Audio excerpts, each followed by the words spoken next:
Hello എല്ലാവർക്കും നമസ്കാരം. പുതിയൊരു വീഡിയോയിലേക്ക് സ്വാഗതം. നമുക്കിന്ന് ഈ വീഡിയോയിലൂടെ മ്യുണ്ടൽ ഫ്ലെമിംഗ് മോഡൽ എന്താണെന്ന് മനസ്സിലാക്കാം. നമുക്ക് വീഡിയോയിലേക്ക് കിടക്കാം. മ്യുണ്ടൽ ഫ്ലെമിംഗ് മോഡൽ നമുക്ക് ആദ്യം ഈ മോഡൽ എന്താണ് എക്സ്പ്ലെയിൻ ചെയ്തെന്ന് മനസ്സിലാക്കാം. The Mundell Fleming model is a macro economic model. ഇതൊരു മാക്രോ എക്കണോമിക് മോഡലാണ് that extends the ISLM framework to an open economy. അതായത് ISLM ഫ്രെയിംവർക്കിനെ ഒരു ഓപ്പൺ എക്കോണമിയിലേക്ക് എക്സ്റ്റെൻഡ് ചെയ്യുന്നതിനാണ്. ഓപ്പൺ എക്കോണമി എന്ന് വെച്ചാൽ ഫോറിൻ ട്രേഡിൽ ഏർപ്പെടുന്ന, അതായത് എക്സ്പോർട്ട് ഇമ്പോർട്ടിലേക്ക് ഏർപ്പെടുന്ന ഒരു എക്കോണമിയിലേക്ക് ഈ ISLM ഫ്രെയിംവർക്കിനെ എക്സ്റ്റെൻഡ് ചെയ്യുന്നതാണ് ഈ മോഡൽ എന്ന് പറയുന്നത്. അതായത് ISLM മോഡലിനെ പറ്റി ക്ലിയർ ആയിട്ട് ഞാൻ ഒരു വീഡിയോ ചെയ്തിട്ടുണ്ട്. അതിന് ലിങ്ക് ഇവിടെ ഇട്ടേക്കാം. അത് ക്ലിക്ക് ചെയ്താൽ ആ വീഡിയോ കാണാവുന്നതാണ്. അതിനെപ്പറ്റി കൂടുതൽ വിവരങ്ങൾ ഞാൻ പറയുന്നില്ല, വീഡിയോ ഒരുപാട് ലെങ്തി ആയിപ്പോകും. ഓക്കെ, അതായത് ഇത് analysing the interaction between exchange rates, അതായത് എക്സ്ചേഞ്ച് റേറ്റ്സിന്റെ, ഇൻട്രസ്റ്റ് റേറ്റ്സിന്റെ, ഔട്ട്പുട്ടിന്റെ, ഇതിന്റെ മൂന്നിന്റെ ഇന്ററാക്ഷൻ ആണ് ഇത് എക്സ്പ്ലെയിൻ ചെയ്യുന്നത്, ഇത് അനലൈസ് ചെയ്യുന്നത് under different exchange rate regimes. അതായത് പല ഭരണ വ്യവസ്ഥകളിലുള്ള എക്സ്ചേഞ്ച് റേറ്റ്സ്, അതായത് പല രാജ്യങ്ങൾക്കും പല എക്സ്ചേഞ്ച് റേറ്റ്സ് ആയിരിക്കുമല്ലോ. അപ്പോൾ ഈ രാജ്യങ്ങളുടെ exchange rates, interest rates, output എന്നിവയുടെ ഇന്ററാക്ഷൻ ആണ് ഇത് എക്സ്പ്ലെയിൻ ചെയ്തത്. ഇത് ഡെവലപ്പ് ചെയ്തത് it was developed by Robert Mundell and Marcus Fleming എന്നീ രണ്ട് എക്കണോമിസ്റ്റുകൾ ചെയ്താണ് ഡെവലപ്പ് ചെയ്തത്. അതുകൊണ്ടാണ് ഇതിനെ മ്യുണ്ടൽ ഫ്ലെമിംഗ് മോഡൽ എന്ന് പറയുന്നത്. 1960കളിലാണ് ഇത് ഡെവലപ്പ് ചെയ്തത്. ഇനി നമുക്ക് ഈ മോഡലിന്റെ കീ അസംഷൻസ് നോക്കാം. അതിൽ ഒന്നാമത്തത് സ്മാൾ ഓപ്പൺ എക്കോണമി എന്നുള്ളതാണ്. ഇതെന്ന് പറയുന്നത് the country is small relative to global market. Global മാർക്കറ്റുമായിട്ട് കമ്പയർ ചെയ്ത് നോക്കുമ്പോഴത്തേക്ക് രാജ്യം ചെറുതാണ്. And cannot influence world interest rates. അത് ലോക രാജ്യങ്ങളുടെ ആ ഒരു പലിശ നിരക്ക് നമ്മുടെ ഈ ചെറിയ എക്കോണമിയെ സ്വാധീനിക്കുന്നില്ല എന്നത് ഒരു അസംഷനാണ്. രണ്ടാമത്തത് പെർഫെക്റ്റ് ക്യാപിറ്റൽ മൊബിലിറ്റി. അതായത് ഒരു ക്യാപിറ്റൽ മൊബിലിറ്റി അറിയാമല്ലോ, ക്യാപിറ്റലിന്റെ മൂവ്മെന്റ്. അതായത് investors can move capital freely across borders. ഒരു രാജ്യത്ത് നിന്ന് മറ്റു രാജ്യത്തേക്ക് ഫ്രീ ആയിട്ട്, അതായത് റെസ്ട്രിക്ഷൻ ഇല്ലാതെ ക്യാപിറ്റലിന്റെ മൂവ്മെന്റ് നടക്കും എന്നുള്ളത്. Meaning domestic interest rates must equal the world interest rate. എന്ന് വെച്ച് കഴിഞ്ഞാൽ domestic interest rate world interest rate ആയിട്ട് ഈക്വൽ ചെയ്ത് നിൽക്കുമ്പോഴാണ് ഇങ്ങനെ ഫ്രീലി മൂവ് ചെയ്യാൻ പറ്റുന്നത്. വ്യത്യാസം വന്നു കഴിഞ്ഞാൽ ഫ്രീലി മൂവ് ചെയ്യാൻ പറ്റത്തില്ല. അതാണ് I is equal to I star എന്ന് പറയുന്നത്. I domestic interest rate, I star world interest rate. Okay, ഇങ്ങനെ ആയിരിക്കണം under a fixed exchange rate. അത് മാത്രമല്ല ഇതൊരു ഫിക്സ്ഡ് എക്സ്ചേഞ്ച് റേറ്റിലാണ് ഇങ്ങനൊരു കണ്ടീഷൻ വരേണ്ടത്. അപ്പോൾ ഇതൊരു അസംഷൻ ആണ്. അടുത്തത് ഷോർട്ട് റൺ ഫോക്കസ് ആണ്, ലോങ് റൺ അല്ല. ഷോർട്ട് റൺ ഫോക്കസ് ആണ് എന്ന് വെച്ച് കഴിഞ്ഞാൽ prices and wages are assumed to be sticky. അതായത് ഷോർട്ട് റണ്ണിലാണല്ലോ വേജും പ്രൈസും എല്ലാം സ്റ്റിക്കി ആയിട്ട്, അത് വേരി ചെയ്യാതെ നിൽക്കുന്നത്. അപ്പോൾ ഇത് മൂന്നും ഇതിന്റെ കീ അസംഷൻസ് ആണ്. അടുത്ത മോഡലിന്റെ കമ്പോണൻസ് നോക്കാം. അതായത് the model consist of 3 main curves. മൂന്ന് പ്രധാനപ്പെട്ട കർവുകളാണ് ഇതിലുള്ളത്. അതിൽ ഒന്നാമത്തെ കർവ് IS കർവ് ആണ്. അതായത് ഗുഡ്സ് മാർക്കറ്റ് ഇക്വിലിബ്രിയം ആണ് IS കർവ് കാണിക്കുന്നത്. ഞാൻ ആദ്യം പറഞ്ഞ വീഡിയോയിൽ ഇതെല്ലാം ഉണ്ട് കേട്ടോ. അപ്പം ഇതെന്താ നോക്കാം. അതായത് ഇതിൽ ഇക്വേഷൻ എന്ന് പറയുന്നത് Y is equal to C plus I plus G plus NX ആണ്. ഇതിൽ ഓരോന്നും പരിചയപ്പെടാം. അതായത് ഈ ഇക്വേഷന്റെ മീനിങ് എന്ന് പറയുന്നത് ഔട്ട്പുട്ട് ആണ് ഈ Y കൊണ്ട് സൂചിപ്പിക്കുന്നത്. ഈ ഔട്ട്പുട്ട് ഏതിനെ ആശ്രയിച്ചിരിക്കുന്നു? Depends on consumption C, consumption, investment I plus government spending G plus net export NX. അപ്പോൾ ഇത്രയും കാര്യങ്ങളെ ആശ്രയിച്ചാണ് ഔട്ട്പുട്ട് ഇരിക്കുന്നത്. അതാണ് ഈ ഇക്വേഷൻ കാണിക്കുന്നത്. അപ്പോൾ exchange rates affect net export. Exchange rate എന്തിനാ അഫക്ട് ചെയ്യും? നെറ്റ് എക്സ്പോർട്ടിനെ. അതായത് എക്സ്പോർട്ട് മൈനസ് ഇമ്പോർട്ട് ആണ് നെറ്റ് എക്സ്പോർട്ട് എന്ന് പറയുന്നത്. ഓക്കെ, അപ്പോൾ ഇതിനെ അഫക്ട് ചെയ്യുന്നതാണ് പിന്നെ എക്സ്ചേഞ്ച് റേറ്റ് എന്ന് പറയുന്നത്. ഓക്കെ, അപ്പം A depreciation makes export cheaper. ഒരു രാജ്യത്തിന്റെ കറൻസി മറ്റൊരു രാജ്യത്തിന്റെ കറൻസിക്ക് എഗെയിൻസ്റ്റ് ആയിട്ട് ഒരു ഡിപ്രീസിയേഷൻ വന്നു കഴിഞ്ഞാൽ, ഇപ്പോൾ ഉദാഹരണത്തിന് 80 രൂപ ഈസ് ഈക്വൽ ടു $1. ഡിപ്രീസിയേഷൻ സംഭവിക്കാന്ന് വെച്ച് കഴിഞ്ഞാൽ 86 രൂപ, 87 രൂപ ഈസ് ഈക്വൽ ടു $1. ഇതാണ് ഡിപ്രീസിയേഷൻ എന്ന് പറയുന്നത്. ഇങ്ങനെ വരുമ്പോഴത്തേക്ക് $1 വർത്ത് ഗുഡ് നമ്മൾ അങ്ങോട്ട് US എക്സ്പോർട്ട് ചെയ്ത് കഴിഞ്ഞാൽ നമുക്ക് എത്ര രൂപ കിട്ടും? ഇപ്പൊ എക്സ്പോർട്ടേഴ്സിന് എത്ര രൂപ കിട്ടും? 87 രൂപ കിട്ടുകയാണ്. അപ്പോൾ ഒരു എക്സ്പോർട്ട് ചീപ്പർ ആവുകയാണ് ചെയ്യുന്നത്. അപ്പോൾ കൂടുതൽ എക്സ്പോർട്ട് നടക്കും ഡിപ്രീസിയേഷൻ വന്നു കഴിഞ്ഞാൽ. ഓക്കെ, അപ്പം ഇൻക്രീസിങ് ഡിമാൻഡ്, അതായത് വിദേശ ഉൽപ്പന്നങ്ങളുടെ ഡിമാൻഡ് അവിടെ കൂടുകയാണ് ചെയ്യുന്നത്. അടുത്ത് പറയുന്നത് LM കർവ് ആണ്. അതായത് മണി മാർക്കറ്റ് ഇക്വിലിബ്രിയം ആണ് ഈ LM കർവ് സൂചിപ്പിക്കുന്നത്. അപ്പോൾ ഇതിന്റെ ഇക്വേഷൻ എന്ന് പറയുന്നത് M/P is equal to L of IY. Okay, ഇതാണ് ഇതിന്റെ ഇക്വേഷൻ. ഇത് കാണിക്കുന്ന ഇത്രയേ ഉള്ളൂ. മണി സപ്ലൈ ആണ് M എന്ന അക്ഷരം കൊണ്ട് സൂചിപ്പിക്കുന്നത്. ആൻഡ് റിയൽ ബാലൻസിനെയാണ് P എന്ന അക്ഷരം കൊണ്ട് സൂചിപ്പിക്കുക. അപ്പോൾ money supply divide by real balance is equal to അതെന്തിനെ? ആ ഇക്വിലിബ്രിയം ഇൻട്രസ്റ്റ് റേറ്റിനെ കാണിക്കുന്നത്. അപ്പോൾ അടുത്ത ഇക്വേഷൻ L of IY എന്ന് പറയുന്ന ഇക്വിലിബ്രിയം ഇൻട്രസ്റ്റ് റേറ്റ് ആണ്. അപ്പം ഇതിനെ ഡിറ്റർമൈൻ ചെയ്യുന്നത്, ഇക്വിലിബ്രിയം ഇൻട്രസ്റ്റ് റേറ്റിനെ ഡിറ്റർമൈൻ ചെയ്യുന്നത് M/P എന്നാണ് ഈ ഇക്വേഷൻ സൂചിപ്പിക്കുന്നത്. അടുത്തത് ബാലൻസ് ഓഫ് പേയ്മെന്റ്സ് ആണ്. അതായത് BP ഓർ എക്സ്റ്റേണൽ ഇക്വിലിബ്രിയം. ഇതിൽ വേറെ പേരുകളാണ്. ഓക്കെ, അതായത് ഇതിന്റെ എക്സ്പ്ലനേഷൻ വരുന്നത് the capital and current account must balance. Capital account, current account ഇത് രണ്ടും ബാലൻസ് ആയിരിക്കണം. അതായത് BP is equal to NX plus capital flows, അതായത് NX നമുക്കറിയാം net export plus capital flows, ഇത് രണ്ടും കൂട്ടുമ്പോഴത്തേക്ക് ബാലൻസ് ഓഫ് പേയ്മെന്റ്സ് കിട്ടണം. അപ്പം ഇതാണ് എൻ്റെ ഒരു ബാലൻസ് എന്ന് പറയുന്നത്. അപ്പം വിത്ത് പെർഫെക്റ്റ് ക്യാപിറ്റൽ മൊബിലിറ്റി, ഞാൻ ആദ്യം പറഞ്ഞിരുന്നു പെർഫെക്റ്റ് ക്യാപിറ്റൽ മൊബിലിറ്റി ഉണ്ടെന്ന്, ഫ്രീ ആയിട്ട് ക്യാപിറ്റൽ മൂവ് ചെയ്യാൻ പറ്റുമെന്ന് പറഞ്ഞിരുന്നു.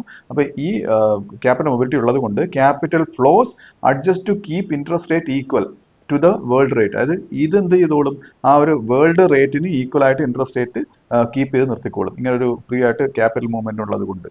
ഇനി ഒരു ഡയഗ്രാം വരുന്നുണ്ട്, നമുക്ക് ഡയഗ്രാം പരിശോധിക്കാം. ഈ ഡയഗ്രത്തിൽ ലെഫ്റ്റ് പാനലാണ് ഞാൻ ആദ്യം പറയുന്നത്. ഈ ലെഫ്റ്റ് പാനലിൽ കാണിച്ചേക്കുന്നത് എക്സ്പാൻഷൻ മോണിറ്ററി പോളിസിയാണ്. ഈ മോണിറ്ററി പോളിസി ഇംപ്ലിമെന്റ് ചെയ്യുമ്പോഴാണ് ഈ കർവ് LM1 നിന്ന് LM2 ഷിഫ്റ്റ് ചെയ്യുന്നത്. ഓക്കെ, ഇതിൽ ഈ രണ്ട് ഡയഗ്രത്തിലും Y ആക്സിൽ ഇൻട്രസ്റ്റ് റേറ്റ്സും എക്സ് ആക്സിൽ ഇൻകം ഓർ ഔട്ട്പുട്ട് ഇതാണ് കൊടുത്തിരിക്കുന്നത്. ഓക്കെ, ഇങ്ങനെ ഒരു ഷിഫ്റ്റ് നടക്കുമ്പോഴത്തേക്ക് എന്താണ് സംഭവിക്കുന്നത് നമുക്ക് വ്യക്തമാണ്. അതായത് ഔട്ട്പുട്ട് വർദ്ധിക്കുകയാണ്, അത് എക്കണോമിയുടെ ഔട്ട്പുട്ട് Y1-നെക്കാട്ടിലും കൂടിയ ഔട്ട്പുട്ടിലേക്ക് പോകുന്നത് ഞാൻ മാർക്ക് ചെയ്തിട്ടില്ല. ആ ഒരു ഔട്ട്പുട്ട് കൂടുന്നതായിട്ടാണ് അവിടെ വരുന്നത്, അത് ഇന്റർസെക്ഷൻ മാറുകയാണ്. ഓക്കെ, ആ ഷിഫ്റ്റ് IS കർവുമായിട്ട് ഇന്റർസെക്ട് ചെയ്യുന്ന ആ ഒരു ഇന്റർസെക്ഷൻ മാറുമ്പോഴത്തേക്ക് ഔട്ട്പുട്ട് കൂടുന്നു. Since the IS curve remains unchanged, നമുക്ക് കാണാം IS കർവ് അൺചേഞ്ച് ആയിട്ട് നിൽക്കുകയാണ്. അപ്പൊ ഇത് സൂചിപ്പിക്കുന്നത് എന്താണ്? implies that the policy is monetary expansion. ഇവിടെ ഒരു മോണിറ്ററി എക്സ്പാൻഷൻ നടക്കുകയാണ്. എന്താണ്? Which lowers interest rate. അവിടെ അത് ഇങ്ങനെ വരുമ്പോഴത്തേക്ക് ഇൻട്രസ്റ്റ് റേറ്റ് അവിടെ കുറയുകയാണ്. നമുക്കറിയാം ഇന്റർസെക്ഷൻ വരുമ്പോഴത്തേക്ക് അത് Y ആക്സിലോട്ട് കണക്ട് ചെയ്യുമ്പോഴത്തേക്ക് ഇൻട്രസ്റ്റ് റേറ്റ് അവിടെ ഒരു കുറഞ്ഞു കിട്ടുകയാണ്.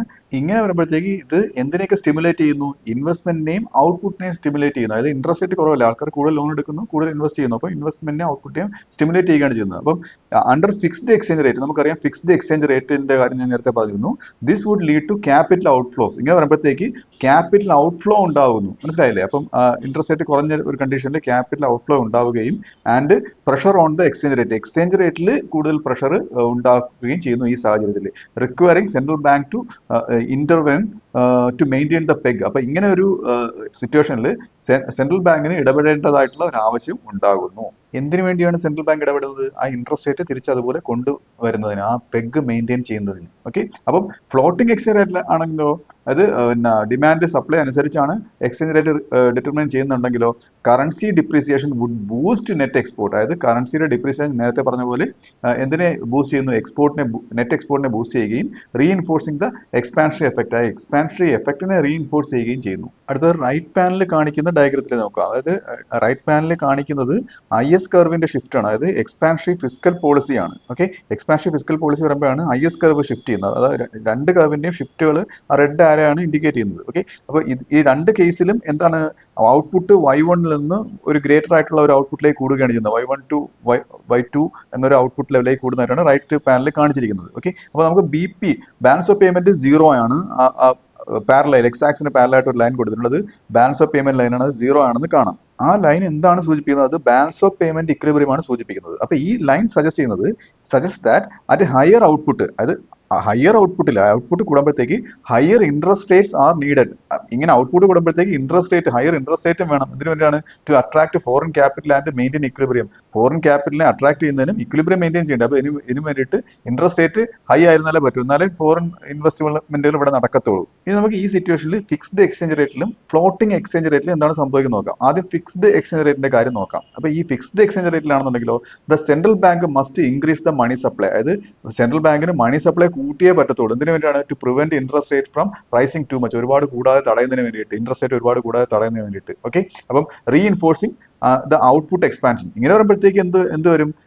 ഔട്ട്പുട്ട് എക്സ്പാൻഷനെ റീഇൻഫോഴ്സ് ചെയ്യുകയാണ്, വീണ്ടും കൂടുകയാണ് ഔട്ട്പുട്ട്. ഓക്കെ, അപ്പം അതാണ് ഈ ഫിക്സ്ഡ് എക്സ്ചേഞ്ച് റേറ്റിൽ വരുന്നത്. അത് ഫ്ലോട്ടിംഗ് എക്സ്ചേഞ്ച് റേറ്റ് ആണെന്നുണ്ടെങ്കിലോ, the rising interest rate attract capital inflows. അതായത് നേരത്തെ പറഞ്ഞില്ലേ, അപ്പം ഇൻട്രസ്റ്റ് റേറ്റ് ഒരുപാട് കൂടിയെന്ന് കഴിഞ്ഞാൽ ക്യാപിറ്റൽ ഇൻഫ്ലോ കൂടുകയാണ്, വിദേശ കമ്പനിയോട് ഇൻവെസ്റ്റ് ചെയ്യും. Okay, leading to currency appreciation. അപ്പൊ നമ്മുടെ കറൻസി അപ്രീസിയേഷൻ സംഭവിക്കും. അപ്പൊ ഈ അപ്രീസിയേഷൻ സംഭവിച്ചാൽ എന്ത് പറ്റും?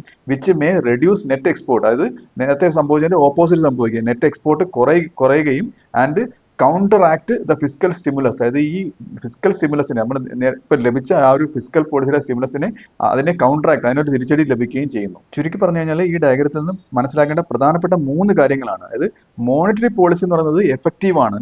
ലെഫ്റ്റ് പാനലിലാണ് ഞാൻ മോണിറ്ററി പോളിസിയുടെ ഷിഫ്റ്റ് പറഞ്ഞത്. എവിടെ? ഫ്ലോട്ടിംഗ് എക്സ്ചേഞ്ച് റേറ്റിൽ മോണിറ്ററി പോളിസി എഫക്റ്റീവ് ആണ്. ഓക്കെ, എന്നാൽ റൈറ്റ് പാനലിൽ പറഞ്ഞ എന്താണ്? ഫിസ്ക്കൽ പോളിസി എഫക്റ്റീവ് ആണ് എവിടെ? ഫിക്സ്ഡ് എക്സ്ചേഞ്ച് റേറ്റിൽ. മനസ്സിലായില്ലേ? അപ്പൊ ഈ രണ്ട് കാര്യങ്ങളിൽ പ്രധാനമായിട്ട് മനസ്സിലാക്കേണ്ടത്. പിന്നെ മനസ്സിലാക്കേണ്ട മൂന്നാമത്തെ കാര്യം വെച്ചാൽ BP=0 കണ്ടീഷൻ വന്നില്ലേ, ബാലൻസ് ഓഫ് പേയ്മെന്റ് 0 എന്നുള്ള ആ കണ്ടീഷൻ, അത് റൈറ്റ് പാനലിൽ കാണിച്ചത്. അതായത് ഇത് എക്സ്റ്റേണൽ ബാലൻസ് കൺസ്ട്രെയിൻ ആണ് സൂചിപ്പിക്കുന്നത്. എക്സ്റ്റേണൽ ആയിട്ടുള്ള ഒരു ബാലൻസിന്റെ ഒരു കൺസ്ട്രെയിൻ ആണ് ഇത് സൂചിപ്പിക്കുന്നത്. ഓക്കെ, ഇത് എന്തിനെ ഇൻഫ്ലുവൻസ് ചെയ്യുന്നു? അതായത് പോളിസി എഫക്റ്റീവ്നെസ്, അതായത് ഓപ്പൺ എക്കണോമിയിൽ ഒരു പോളിസി എഫക്റ്റീവ്നെസ്സിനെ ഇത് ഇൻഫ്ലുവൻസ് ചെയ്യുന്നതായിട്ടാണ് ഇത് കാണിക്കുന്നത്. അതായത് ഞാൻ ഇപ്പോൾ പറഞ്ഞ ഇത്രയേ ഉള്ളൂ. അതിന്റെ കീ ടേക്ക് അവേസ് ആയിട്ട് ഞാൻ പറയുകയാണ്. അതായത് അണ്ടർ ഫിക്സ്ഡ് എക്സ്ചേഞ്ച് റേറ്റിൽ ഫിസ്ക്കൽ പോളിസി വർക്ക് ചെയ്യുന്നു, but monetary policy is ineffective ആണ്. ഞാൻ പറഞ്ഞ കാര്യങ്ങൾ ഒന്ന് കാണിക്കുന്നേ ഉള്ളൂ.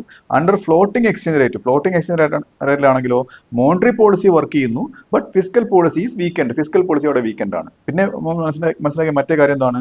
Capital mobility plays a crucial role. Capital mobility വളരെ പ്രധാനപ്പെട്ട ഒരു പങ്ക് വഹിക്കുന്നു എന്തിൽ? In determining policy effectiveness determine ചെയ്യുന്നതിൽ ക്യാപിറ്റൽ മൊബിലിറ്റി പ്രധാനപ്പെട്ട ഒരു പങ്ക് വഹിക്കുന്നു.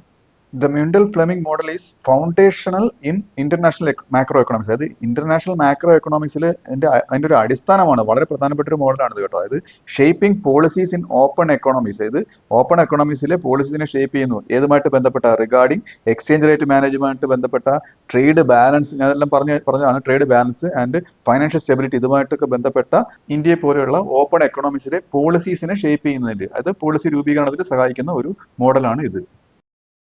അപ്പോൾ ഈ വീഡിയോ നിങ്ങൾക്ക് മനസ്സിലായെന്ന് വിശ്വസിക്കുന്നു. അടുത്ത വീഡിയോയിലൂടെ മറ്റൊരു വിഷയമായി വീണ്ടും കാണാം.